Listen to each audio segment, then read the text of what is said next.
If you like breathing clean air, then this video is for you. Hi, I'm Dr. Chris Masterjohn of chrismasterjohnphd.com, and you're watching Chris Masterjohn Lite, where the name of the game is Details Schmetails. Just tell me what works. And today we're going to talk about how to make your own home DIY air filter. Now, I don't actually use the method I'm going to show you anymore. I currently use a Germ Guardian that I got on Amazon for $100. And the filter has to be replaced about once every 8 months, which is a $28 expense.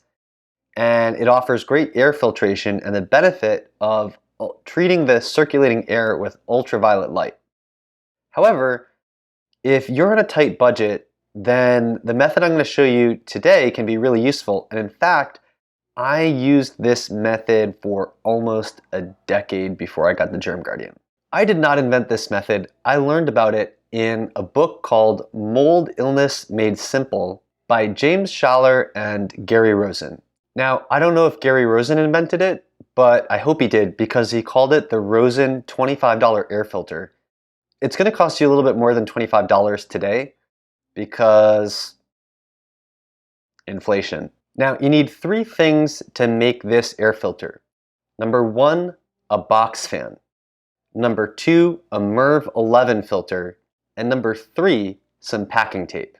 It's really important that the box fan and the MERV 11 filter be the same size.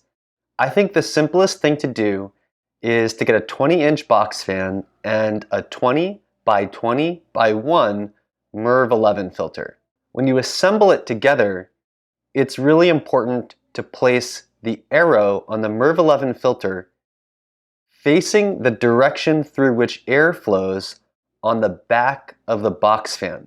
From looking at prices on Amazon, you can get a 20-inch box fan for $20. You can buy a package of 6 20 by 20 by 1 MERV 11 filters for $35. If you don't have packing tape, that's an extra expense, but it's a small one. You're hardly going to use any packing tape, and it'll last you forever, and you can do a bunch of other things with it. Between the box fan and the MERV 11 filters, that's going to run you $55 for initial setup, which is about half of what I paid for the Germ Guardian.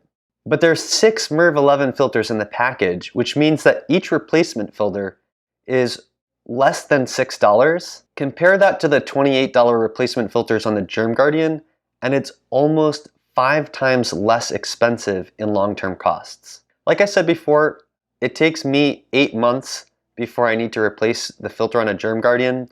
I suspect that the filters last a little bit longer than the Germ Guardian because they have greater surface area, but I've never directly measured it. So initial setup is half the price. Long-term maintenance is a fifth the price. If you're on a tight budget, then this is totally for you. If you have any reason to think that there may be toxic mold in your house, that probably deserves much greater attention than what I'm talking about in this video. Nevertheless, it would be a good idea that when you replace the filters on either of these things, you wear an N95 particulate mask and you be careful to remove it carefully and wrap it up in a trash bag without shaking it around and letting mold spores fly into the air. Alright, I hope you found this useful. Signing off, this is Chris Masterjohn of chrismasterjohnphd.com. You've been watching Chris Masterjohn Lite, and I will see you in the next video.